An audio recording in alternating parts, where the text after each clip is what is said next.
Curriculum,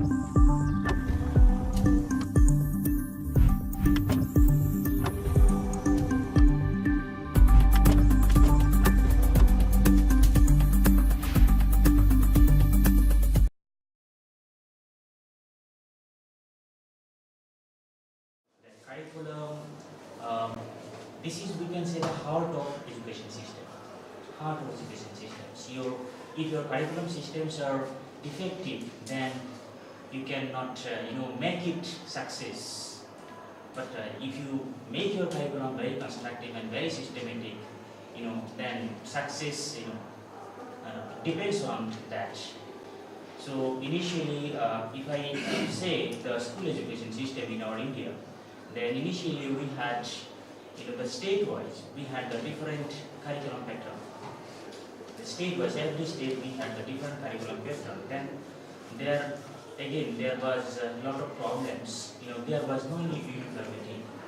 There was no uniformity. Some state will develop, good curriculum. Some state will not. Some state will go with the outdated curriculum. Likewise. So differences are there. And ultimately, sufferers are our students. They are suffering. So when they will go to some higher education, so in higher education, their parameters, they will assess the students' output or their students' performance, based on certain parameters. If you are not able to meet up those parameters, then your students will be failed. The curriculum, we have different curriculum in university-wise. Even then, but we follow some basic models. Those models are developed by UGC. Perhaps most of the department, they follow the UGC model curriculum. Not 100%, not fully in total, but some of the things we keep in our mind that model curriculum should be followed.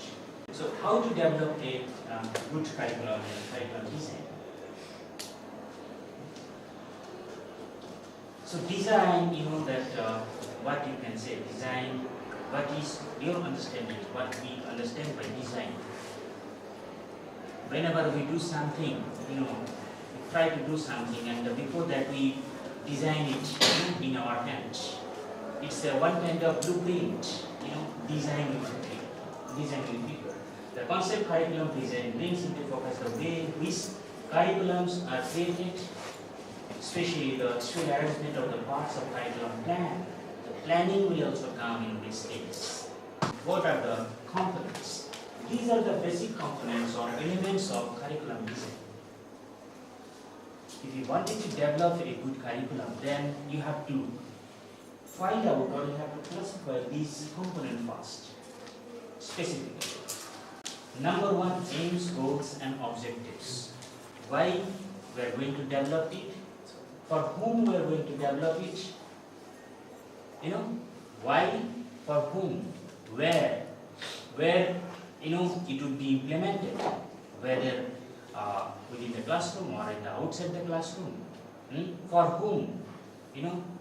Students for the society. Again, we have to think about our society, we have to think about the recent development, etc., etc. I am talking about the sources, yes, from where the ideas can have evolved. So these are the sources. Science people, if you don't use it, so that's different thing. Different thing. So others may use it. The knowledge as a source. Here, knowledge. Again, I wanted to say the structure of knowledge. Knowledge refers to structure of knowledge. Structure of knowledge, and every knowledge, every discipline has its own structure. Almost repeated in the first point that every discipline has its own structure. So that structure should be known. Some are the discipline subjects, some are the non-discipline subjects. Scope, that means area, how much area will be covered, integration. I have given detail that this scope refers what? I have referred here Taylor, they are the best, the expert in the field of curriculum development. So the areas, content topics, learning experiences, etc., etc. will be covered. Integration refers linking of all type of knowledge and experience content within, linking with different knowledge and experiences, So that is the integration. Sequence, how you are, when you will develop the curriculum as well as the syllabus also, the sequence should be maintained.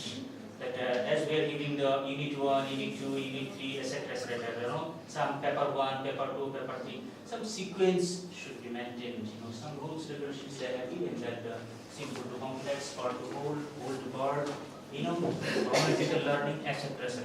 These are the sequence that should be maintained. Then continuity. Continuity means continuity with the previous degree or previous class or previous means levels.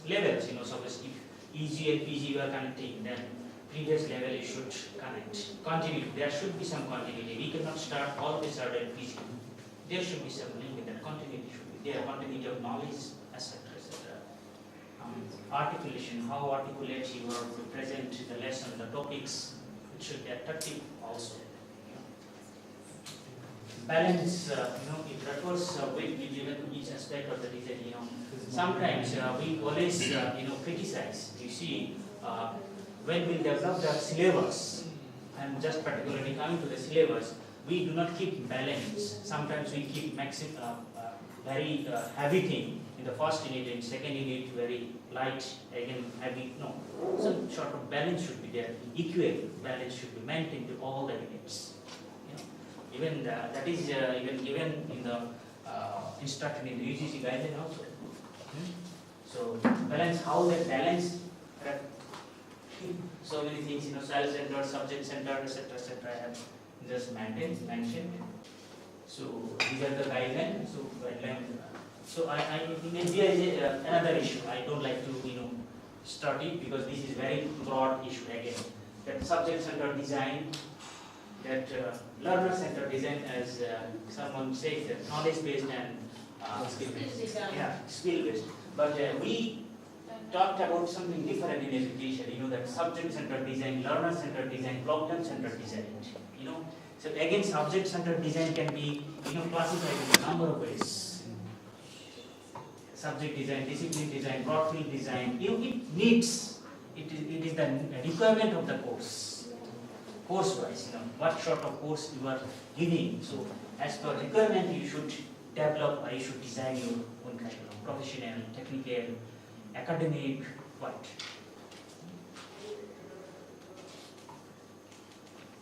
So, learner-centered design also, we have also even considered learner-centered design, experience-centered design, etc.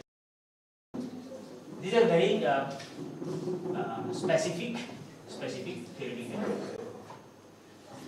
Problems that it should be like this: life situation design, core design, social problems design, very constructionist design, etc.